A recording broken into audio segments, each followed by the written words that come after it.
కేంద్ర బడ్జెట్పై ప్రధాని మోదీ ప్రశంసలు. పొదుపు పెట్టుబడులు పెరుగుతాయని ఆశాభావం.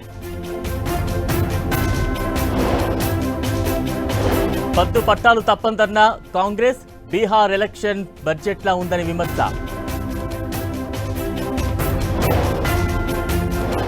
పాత పన్ను స్లాబుల్లో కేంద్రం మార్పులు. ట్యాక్స్ పేయర్స్ కు అనుకూలంగా ఉందని విమర్శలు.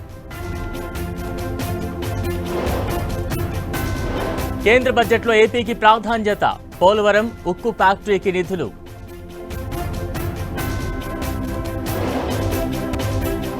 ఇతర దేశాలకు బడ్జెట్లో కేటాయింపులు. భూటాన్కు అత్యధికంగా 2150 కోట్లు.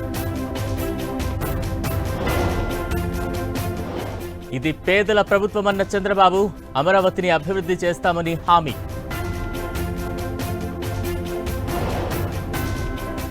ఇవాళ రాత్రి ఢిల్లీకి వెళ్లనున్న చంద్రబాబు. రేపటి నుంచి ఎన్డీఏ తరపున ఎలక్షన్ ప్రచారం.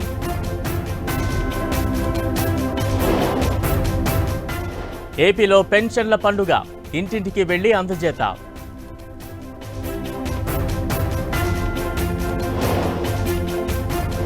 ఢిల్లీలో అక్రమ వలసదారుల అరెస్ట్. 3 బంగ్లాదేశీయులుగా గుర్తింపు.